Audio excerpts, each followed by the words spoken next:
Good morning. News and hair oil సమర్పిస్తున్న business breakfast షోకి స్వాగతం. ఏషియన్ మార్కెట్స్ లో ఒక పాజిటివ్ ట్రేడింగ్ ట్రెండ్ కనిపిస్తుంది ఈ మార్నింగ్.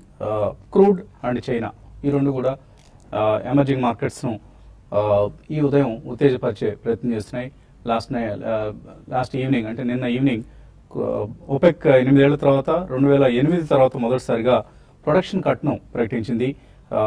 ఇప్పుడు ఏదైతే 35 బిలియన్ సమీపంలో 34 million barrels per day production output ఏదైతే ఉందో దీన్ని 1.2 మిలియన్ తగ్గించి 32.5 మిలియన్ బ్యారెల్స్ పర్ డేకి తగ్గించాలని నిర్ణయించింది. సో సౌదీ అరేబియా ఇందులో సింహభాగం ప్రొడక్షన్ కట్ ను స్వీకరించబోతోంది. So all in all OPEC members, even non OPEC members కూడా ప్రొడక్షన్ కట్ కి తలొగ్గారు. సో ఇది crude prices last night almost 9% పెరిగేందుకు ప్రధాన కారణమైంది. సో ప్రస్తుతం బ్రెంట్ క్రూడ్ సుమారుగా $52 సమీపంలో ట్రేడ్ అవుతుంది. అఫ్కోర్స్ ఇది ఎమర్జింగ్ మార్కెట్స్ లో ఇండియా, చైనా వంటి దేశాలకు నెగిటివ్ డెవలప్మెంట్, ఎందుకంటే మనం క్రూడ్ ఇంపోర్ట్ చేసుకుంటూ ఉంటాం. వేరే రష్యా, కొన్ని మిడిల్ ఈస్ట్ కంట్రీస్, అలాగే ఆఫ్రికన్ ఆయిల్ ప్రొడ్యూసర్స్, వీళ్ళందరూ కూడా ఇది ఒక పాజిటివ్ డెవలప్మెంట్. సో ఒక మిక్స్డ్ ట్రెండ్ మనం చూడబోతున్నాం. ప్రత్యేకించి జపనీస్ ఇండెక్స్ చాలా స్ట్రాంగ్ గా ట్రేడ్ అవుతుంది. అలాగే ఇతర ఇండిసెస్ లో హ్యాంగ్సెంగ్, అలాగే స్ట్రైట్స్ టైమ్స్, తైవానీస్ ఇండెక్స్ లో పాజిటివ్ గా ట్రేడ్ అవుతున్నాయి. ఎస్ఎక్స్ నిఫ్టీ కూడా 8263 దగ్గర ఒక పాజిటివ్ ఓపెనింగ్ ఇండికేట్ చేస్తుంది మనకి. Last night wall street mixed గా క్లోజ్ అయింది. ఆల్ ఇన్ ఆల్ ఈక్విటీస్ లో ఒక స్ట్రాంగ్ ట్రెండ్ చూస్తున్నాం. డాలర్ ఇండెక్స్ 101.5 దగ్గర నిన్న లాస్ట్ నైట్ కనిపించింది మనకు. బట్ ఇండియన్ రూపీ మాత్రం స్ట్రాంగ్ గా ఉంది. బట్ జపనీస్ ఎన్ మాత్రం చాలా వీక్ గా ఉంది. సో అందుకనే జపనీస్ ఇండెక్స్ నికైలో మనం ఒక స్ట్రాంగ్ ట్రేడింగ్ ట్రెండ్ చూస్తున్నాం. ఆల్ ఇన్ ఆల్ ఒక పాజిటివ్ ఓపెనింగ్ కోసం మార్కెట్స్ సిద్ధం అవుతున్నాయి. అండ్ మన మార్కెట్స్ విషయానికి వస్తే నవంబర్ నెల హమయ అయిపోయింది అనిపించింది. ఎందుకంటే వర్స్ట్ నవంబర్ మనకు ఈ మధ్యకాలంలో ఇటువంటి నవంబర్ లాస్ట్ 5 years లో this is the worst November 2011 తర్వాత. ఇన్ఫాక్ట్ వరల్డ్ వైడ్ చూస్తే మన Indian markets are second worst performing markets. Last 1 month లో మనం ట్రేడింగ్ ప్యాటర్న్ చూస్తే ఫిలిప్పైన్స్ ఇండెక్స్, కాంపోజిట్ ఇండెక్స్ 8.42% నష్టపోతే తర్వాత స్థానంలో మన ఇండెక్స్ ఉంది. ఇండియన్ నిఫ్టీ 4.65% నష్టపోయింది లాస్ట్ మంత్. అలాగే సెన్సెక్స్ సుమారుగా 4.57% నష్టపోయింది. Malaysian index 3.19%. South Korea, Taiwan, Thailand ఇవి అంతగా నష్టం. In fact Thailand index was a gainer last month. అలాగే Chinese index, Shanghai composite index almost 4.8% పెరిగి అవుట్ పెర్ఫార్మర్ గా ఉంటే ఇండియన్ మార్కెట్స్ మాత్రం నెగిటివ్ గా ఉన్నాయి. అతర ఎమర్జింగ్ మార్కెట్స్ లో బ్రెజిల్, మెక్సికో, టర్కీ, సౌత్ ఇటువంటి ఇండెక్స్ మనకంటే కొంత ఎక్కువగానే నష్టపోయాయి. బట్ ఏషియాలో we are the worst performing. So ప్రధాన కారణం అందరికీ తెలిసిందే, డిమానిటైజేషన్ ఎఫెక్ట్. నవంబర్ 8న డిమానిటైజేషన్ ప్రకటించిన తర్వాత మన ఇండియన్ మార్కెట్స్ మన ఓన్ కోర్స్ తీసుకున్నాయి. అంటే మన డైరెక్షన్ మనం నిర్ణయించుకున్నాం. ఇది నెగిటివ్ సెంటిమెంట్ నెలకొంది మార్కెట్స్ లో. లాస్ట్ 7 sessions లో 6 sessions మనం లాభాలతో క్లోజ్ అయ్యాం. సో అది కొంత ఊరట కలిగించే అంశం. సో నవంబర్ ఆఖరి వచ్చేసరికి కొంత డిమానిటైజేషన్ ఎఫెక్ట్ ని మార్కెట్స్ జీర్ణం చేసుకున్నాయి. అండ్ వర్స్ట్ ఏదైతే ఉందో నవంబర్ లో దాని నుంచి 50% రీట్రేస్మెంట్ చూసాం. నిఫ్టీ పరంగా చూస్తే మనం ఒక 300 points రికవరీ చూసాం. వర్స్ట్ పెర్ఫార్మింగ్ ఇండిసెస్ సెక్టర్స్ పరంగా చూస్తే రియల్ ఎస్టేట్ ఇండెక్స్ 20% నష్టపోయింది. బ్యాంకింగ్ ఇండెక్స్ 4.5% నష్టపోయింది. అండ్ ఎఫ్ఐఎస్ సెల్లింగ్ మాత్రం నవంబర్ నెలకు సంబంధించి ప్రధానమైన హైలైట్ గా చెప్పుకోవచ్చు. ఆల్మోస్ట్ 20,000 crores వర్త్ స్టాక్స్ వాళ్ళు క్యాష్ మార్కెట్స్ లో ఎఫ్ఐఎస్ అమ్మారు. ఆఫ్ కోర్స్ ఇదే మొత్తంలో ఆల్మోస్ట్ సమాన మొత్తం 18,215 crores డొమెస్టిక్ ఇన్స్టిట్యూషనల్ ఇన్వెస్టర్స్ నుంచి బయింగ్ వచ్చింది. ప్రధాన కారణం రిటైల్ ఇన్వెస్టర్స్ ఎక్కువగా మ్యూచువల్ ఫండ్ స్కీమ్స్ లో, ఇన్సూరెన్స్ కంపెనీస్ కి ఇన్వెస్ట్ చేసేందుకు ప్రయత్నం చేశారు. ఆ డబ్బంతా కూడా మార్కెట్స్ లోకి వచ్చింది. సో అందువల్లనే నవంబర్ నెలలో డొమెస్టిక్ ఇన్స్టిట్యూషనల్ ఇన్వెస్టర్స్ మార్కెట్ ని సేవ్ చేసే ప్రయత్నం చేశారు. In spite of that of course మనం నిఫ్టీ, సెన్సెక్స్ సుమారుగా 5% వరకు నష్టపోయాయి. 2016లో ఇప్పటిదాకా మనం చూస్తే domestic institutional investors 26,800 crores worth stocks కొన్నారు. Foreign institutional investors 28,650 crores worth stocks ని ఇప్పటిదాకా కొనడం చూసాం. ఇంకా డిసెంబర్ నెల ఎలా ఉంటుంది అనేది మనకు రాబోయే రోజుల్లో తెలుస్తుంది. ఈలోగా జీడిపి ఫిగర్స్ వచ్చాయి. Q2 జీడిపి నెంబర్స్ అనుకున్న దానికంటే స్వల్పంగా తగ్గింది. 7.5% జీడిపి పెరుగుతుంది అనుకుంటే 7.3% పెరిగింది. అలాగే జీవీఏ గ్రాస్ వాల్యూ యాడెడ్ 7.1% పెరిగింది. 7.3% పెరుగుతుంది అనుకుంటే, అగ్రికల్చర్ కొద్దిగా డిసప్పాయింట్ చేసింది, 3.8% పెరుగుతుంది అనుకుంటే 3.3% పెరిగింది. అలాగే మ్యానుఫ్యాక్చరింగ్ కూడా డిసప్పాయింట్ చేసింది. బట్ ఒక సిల్వర్ లైనింగ్ ఏంటి అంటే గవర్నమెంట్ కన్జంప్షన్ బాగా పెరిగింది, గవర్నమెంట్ ఎక్స్పెండిచర్ బాగా పెరిగింది, 15.2% పెరిగింది.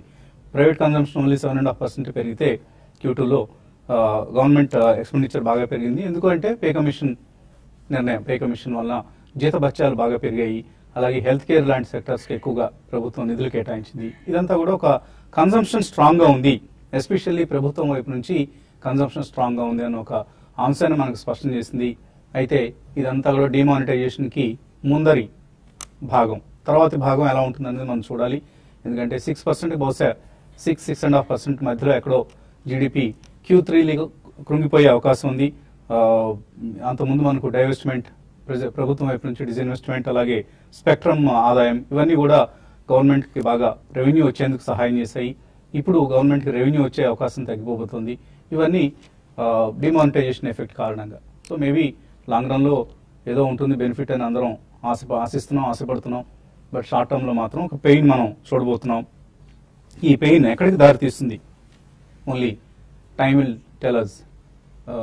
అందరూ కొండంత గంపెడంత ఆశలు పెట్టుకున్న డిమానిటైజేషన్ వల్ల మనందరి జీవితాలు బాగుపడతాయి. అందువల్లనే ఎక్కడ కూడా సామాన్యుడు కూడా కిక్కురు అనకుండా ఈ పెయిన్ భరిస్తున్నాడు. ఎందుకు భరిస్తున్నాడు అంటే భవిష్యత్తు చాలా ఆశాజనకంగా ఉండబోతోంది. ధనవంతుడి నడ్డి విరగబోతోంది. బ్లాక్ మనీ ఉన్న వాళ్ళ నడ్డి విరిచి దాన్ని కామన్ మ్యాన్కి పంచే ప్రయత్నం చేస్తున్నారు మోడీ అన్న ఒక ఆశ ఉండబట్టే డిమానిటైజేషన్ ఎవరైనా సపోర్ట్ చేస్తున్నారు. Nothing more than that. అందుకంటే ఎవరైనా ఎక్కువగా ఆశిస్తే అది భ్రమే అవుతుంది. సో అది కనుక జరగని పక్షంలో వీఆర్ ఆల్ చీటెడ్ అన్న ఒక ఫీలింగ్ వస్తుంది. సో దాన్ని మోడీ ఎలా నిలబెట్టుకుంటారు తన మాటని? ఆయన అన్న డిసెంబర్ 30 తర్వాత ఇండియా, డిసెంబర్ 30కి ముందు ఇండియా అన్న మాటని ఆయన ఎలా నిలబెట్టుకుంటారో let's all wait and watch. Let's hope for the best. ఇక మార్కెట్స్ పరిస్థితి గురించి మాట్లాడేందుకు ఇవాళ అనలిస్ట్ శేషు అక్కడే ఉన్నాడు.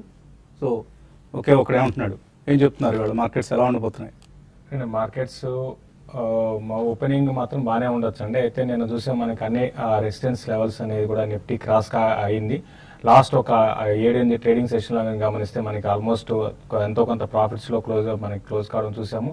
అయితే ఇక్కడ నుంచి మార్కెట్స్ నెక్స్ట్ మూవ్ అనేది క్లోజర్గా 8,300 ఆ లెవెల్ దాకా రావచ్చు. అయితే 8,300 దగ్గర నిఫ్టీకి బాగా రెసిస్టెన్స్ అనేది ఫేస్ చేయొచ్చు. బట్ ఈ లోపల స్టాక్స్ మాత్రం బాగా పెరిగే అవకాశం ఉంది. ఇక్కడ నుంచి ఇండివిజువల్ స్టాక్స్లోనే యాక్టివిటీ అనేది కనపడుతుంది. ఈవెన్ హైబీటా స్టాక్స్లో కూడా నిన్న మంచి బయింగ్ అనేది, షార్ట్ కవరింగ్ కూడా చూసాము. కాబట్టి ఇదే విధమైన ట్రెండ్ అనేది మార్కెట్లో ఉంటుంది. ఇప్పుడు ప్రస్తుతం అయితే మాత్రం ఈ లెవెల్లో కొంచెం మళ్ళీ కన్సాలేషన్ ధోరణిలో ఉంటుంది. ఒకవేళ నెక్స్ట్ లెగ్ ఆఫ్ సెల్లింగ్లో 8,220, 8,200 కట్ అయితే మళ్ళీ మార్కెట్స్ కొంచెం వీక్ కావచ్చు. బ్యాంక్ నిఫ్టీ నేను చూసాం క్లియర్గా అవుట్ పర్ఫార్మ్ చేసింది. నేను మార్కెట్స్ 80 పాయింట్స్ నిఫ్టీ ప్లస్లో క్లోజ్ అయితే అందులో మెజారిటీ 80% అంతా కూడా బ్యాంకింగ్ స్టాక్స్ కాంట్రిబ్యూషన్. కాబట్టి బ్యాంక్ నిఫ్టీ ఇక్కడ నుంచి 18,800 దాకా కూడా వెళ్ళొచ్చు. అయితే కొంచెం 18,800 లెవెల్ దగ్గర కొంత రెసిస్టెన్స్ ఫేస్ చేయొచ్చు. అది కానీ క్రాస్ అయిందంటే క్లోజర్గా 19,200. దీనికి తోడు మనకి నెక్స్ట్ వీక్లో క్రెడిట్ పాలసీ ఉంది. కాబట్టి ఎవ్రీ డిప్లో బ్యాంకింగ్ స్టాక్స్, తర్వాత ఈవెన్ బ్యాంక్ నిఫ్టీని కూడా కొనుక్కోవచ్చు. అయితే క్రూడ్ ఆయిల్ సడన్గా పెరగడం కొంచెం ఇండియాకి కొంత నెగిటివ్ అయినా కూడా కొన్ని కంపెనీస్, ఆఫ్ షోర్ కంపెనీస్ అని కూడా బాగా పెరిగే అవకాశం ఉంది. అయితే ఈ ఆఫ్ షోర్ కంపెనీస్కి బిజినెస్ ఇచ్చే దీప్ ఇండస్ట్రీస్ లాంటి కంపెనీస్ కూడా ఇక్కడ నుంచి బాగా పెరగచ్చు. దాన్ని కూడా బై చేసుకోమంటాను. ఈవెన్ ఓఎన్జీసీ స్టాక్ కూడా ఇక్కడ నుంచి బాగా పెరిగే అవకాశం ఉంది. తర్వాత రిలయన్స్ ఇండస్ట్రీస్ కూడా పొజిషనల్ ట్రేడర్స్ కరెంట్ లెవెల్స్లో బై చేసుకోమని చెప్తాను. 1,040 ఆ లెవెల్స్, 1,020 అండ్ 1,040 దాకా షార్ట్ టర్మ్ ఫ్యూచర్స్లో పెరిగే అవకాశం కనపడుతుంది. అయితే సెల్లింగ్ విషయానికి వస్తే ఇక్కడ నుంచి కొంచెం కమాడిటీ స్టాక్స్ మాత్రం కొంచెం బేస్ మెటల్ బేస్డ్ కమాడిటీస్ కొంచెం వీక్గా ఉండొచ్చు. కాబట్టి ప్రాఫిట్ ఉన్న వాళ్ళ ప్రాఫిట్ బుక్ చేసుకోమంటాను. అదేవిధంగా ఆయిల్ మార్కెటింగ్ కంపెనీస్ కూడా కొంత ఈ లెవెల్స్లో క్రూడ్ ఆయిల్ పెరగడం, ఇక్కడ నుంచి ఈసారి క్రూడ్ ఆయిల్ ఈవెన్ NYMEX $52 కూడా దాటి towards 60 వైపు వెళ్ళే అవకాశం రానున్న రోజుల్లో కనపడుతుంది. కాబట్టి ఆయిల్ మార్కెటింగ్ కంపెనీస్లో ప్రాఫిట్ ఉన్న వాళ్ళు ప్రాఫిట్ బుక్ చేసుకోమని చెప్తున్నాను. ఓకే అండి, కాలర్స్ లైన్లో ఉన్నారు. ఫస్ట్ కాలర్ మల్లికార్జున్ చెన్నై నుంచి. హలో హలో హలో చెప్పండి. అదే అండి మల్లికార్జున్. మేము వచ్చి రిలయన్స్ లో వచ్చి 10,000 వచ్చి ఇచ్చేయినాం సార్. ఏం చేశారు? LIC లో వచ్చి 50,000 రూపాయలు మార్కెట్ అని చెప్పి పెట్టినాం సార్. దాంట్లో వచ్చి మేము ఇప్పుడు 10 ఏళ్ళు అయిపోయింది. దాంట్లో ఏం పెరగడం లేదు సార్. దాన్ని దేని వల్ల ఎట్లా పెట్టాలో తెలియలేదు సార్. ఎల్ఐసిలో మార్కెట్ ప్లస్ అనే స్కీమ్ లో ఇన్వెస్ట్ చేశారా? ఓకే అండి, మీరు ఎల్ఐసిలో ఒక యూలిప్ స్కీమ్ లో దేనిలోనూ ఇన్వెస్ట్ చేసినట్లుగా మాకు అర్థమైంది. కొంచెం మీరు టీవీ మీద ఎక్కువ దృష్టి కేంద్రీకరించి మాట్లాడారు కాబట్టి. బట్ మార్కెట్స్ ప్రస్తుతం ఉన్న పరిస్థితుల్లో మీరు ఈ స్కీమ్ లోంచి బయటకు వచ్చేసి ఎల్ఐసిలో మనీ ప్లస్ లాంటి స్కీమ్ లో ఇందులోనూ మీరు ఇన్వెస్ట్ చేసినట్లు కనిపిస్తుంది. సో ఆ స్కీమ్ లోంచి మీరు బయటకు వచ్చేసి ఒక మంచి మ్యూచువల్ ఫండ్ స్కీమ్ సెలెక్ట్ చేసుకోండి. That will give you better returns అండి. అంతకుమించి మనం వేరే సలహా ఇవ్వగలిగే పరిస్థితులు మీరు మొత్తం సమస్య మాకు వివరించలేకపోయారు. బట్ మాకు అర్థమైనంత వరకు ఇటువంటి యూలిప్ స్కీమ్స్ చాలా తక్కువ రిటర్న్స్ ఇస్తాయండి. ఇన్ఫాక్ట్ చాలా యూలిప్ స్కీమ్స్ నష్టాలు కూడా మిగిల్చాయి. కొన్ని స్కీమ్లు మాత్రమే అవుట్ పర్ఫార్మ్ చేసి కొద్దిగా ఒక 5 to 6% రిటర్న్ ఇవ్వగలిగాయి. But anyway nothing to worry అండి. ఇక్కడ నుంచి మీరు ఆ స్కీమ్ నుంచి బయటకు వచ్చేసి మంచి మ్యూచువల్ ఫండ్ స్కీమ్స్ ఉన్నాయి. Large cap mutual fund schemes like SBI blue chip కావచ్చు, బిర్లా సన్ లైఫ్ లో ఫ్రంట్ లైన్ ఈక్విటీ, ఇటువంటి స్కీమ్స్ లోకి మీరు షిఫ్ట్ అయితే అట్లీస్ట్ ఇంత ముందు మీరు ఏదైతే ఆదాయాన్ని రెవెన్యూ వచ్చే లాభాన్ని కోల్పోయారో అది రాబోయే రోజుల్లో మీరు ఆర్జించే అవకాశం ఉంటుంది. తర్వాత మురళి చేరియాల నుంచి. Hello good evening sir. Good morning sir. Good morning, అడగండి సార్. నేను ఒకటి సిఎట్ ఒకటి జిఎంఆర్ ఇన్ఫ్రాలో లాంగ్ టర్మ్ లో ఇన్వెస్ట్ చేయదలుచుకుంటున్నానండి. ఇప్పుడు ఈ టైంలో మార్కెట్ లో ఎంట్రీ అవ్వచ్చా? ఈ రెండిట్లో ఈ రెండు స్టాక్స్ లో ఏ స్టాక్స్ బెటర్? ఒకటేమో మంచి కంపెనీ సెలెక్ట్ చేస్తున్నారు, సిఎట్ అనే కంపెనీని, టైర్ మ్యానుఫ్యాక్చరర్, చక్కగా బాగా లాభాలు సంపాదిస్తున్న కంపెనీ, ఇప్పుడు మంచి గ్రోత్ పాత్రలో ఉన్న కంపెనీ. జిఎంఆర్ ఇన్ఫ్రా అనేది చాలా కష్టాల్లో ఉన్న కంపెనీ. సో జిఎంఆర్ ఇన్ఫ్రాని పూర్తిగా అవాయిడ్ చేయండి. ఏమాత్రం ఆశాజనకంగా లేని కంపెనీస్ లో జిఎంఆర్ కూడా ఒకటి ఇన్ఫ్రా స్పేస్ లో. సిఎట్ ఇప్పుడు కొనుక్కోవచ్చు, ఏదైనా డిక్లైన్ వస్తుందా? అంటే నిన్న మనకి లాస్ట్ 2 days లో మళ్ళీ టైర్ కంపెనీ స్టాక్స్ అన్ని కూడా బాగా పెరిగాయండి. బట్ షార్ట్ టర్మ్ వ్యూతో మాత్రం కొంచెం కన్సాలేషన్ లో ఉంటాయి, అంటే పెద్దగా పెరగవుతారు అట్లా ఉంటుందండి. బట్ ఇన్వెస్ట్మెంట్ కి డెఫినెట్ గా సీట్ కన్సిడర్ చేయొచ్చండి. ఆటోమొబైల్ సేల్స్ ఈసారి తగ్గొచ్చు అంటున్నారు కాబట్టి తగ్గినా కూడా పెద్ద కొంచెం వీటి మీద ఉన్నా కూడా అది జస్ట్ ఒక 1 month 2 months మనకి డిమానిటైజేషన్ ఎఫెక్ట్ ఉంటుంది. తర్వాత మళ్ళీ ఎకానమీ పుంజుకుంటే మాత్రం డెఫినెట్ గా టైర్ కంపెనీస్ అని కూడా బాగా పర్ఫామ్ చేయొచ్చు. మీరు సీట్ ని డెఫినెట్ గా ఈ లెవెల్లో కొనుక్కోండి. జిఎంఆర్ మాత్రం మీరు బాగా ఓపిక 2 ఏళ్ళు 3 ఏళ్ళు ఉన్నా కూడా కొన్నా కూడా ఉపయోగం లేదండి, పెరగటలేదు ఈ మధ్యకాలంలో. ఈవెన్ 15-16 రూపాయల నుంచి మళ్ళీ కిందకి రావడం చూస్తున్నాము. కాబట్టి నా ఉద్దేశం ప్రకారం జిఎంఆర్ని టైం బీయింగ్ అవాయిడ్ చేయమని చెప్తాను. ఇంకా కాల్స్ కొనసాగించబోయే ముందు, అలాగే మెయిల్స్ తీసుకుపోయే ముందు కాసేపు ప్రకటనలు.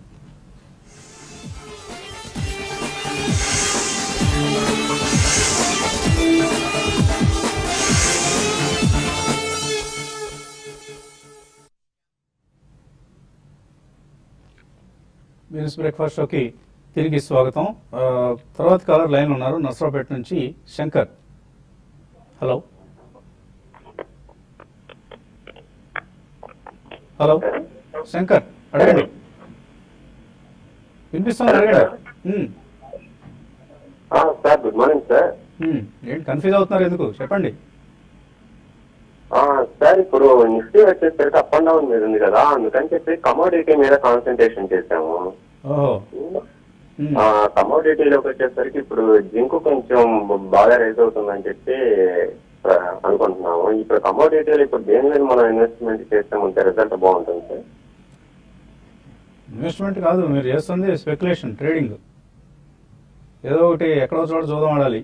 ఇటు నిఫ్టీలో లేదు కాబట్టి కమోడిటీస్లోకి వెళ్ళాలి. ఇది ఇట్లాంటి ధోరణితో మీరుంటే మేము అంతగా మీకు సజెస్ట్ చేయలేమండి. We're not experts in speculation, we're just experts in investments. So మీకు సహాయం చేయలేము. ఏదో ఒకటి చెప్పేసి నోటికి వచ్చి చెప్పి మిమ్మల్ని నష్టపరిచే ఉద్దేశం మాకు లేదు. సో జాగ్రత్తగా ఉండండి, ఇటువంటి స్పెక్యులేషన్ జోలికి వెళ్ళకండి. ఇందులో లేదు కదా అందులోకి వెళ్దాం, అందులో లేదు కదా ఇందులోకి వెళ్దాం. దేనికి దానికి ఇవి ఒక స్పెషలైజ్డ్ సబ్జెక్ట్స్ అండి. మనం ఏదో అటు ఇటు గెంతులు పెట్టి చేతులు కాల్చుకుంటే కుటుంబానికి ద్రోహం చేసిన వాడు అవుతాం. సో జాగ్రత్తగా ఉండండి. ఏదో ఒక దానిలో దూరి అందులో డబ్బులు చేసుకుందాం, రాకపోతే ఏమైనా పక్కవాడిని బ్లేమ్ చేద్దాం, ఇటువంటి ధోరణి వద్దండి. జాగ్రత్తగా ఉండండి. తర్వాత కాలర్ సురేందర్ నిజామాబాద్ నుంచి. Hello sir. హలో అడగండి సురేందర్.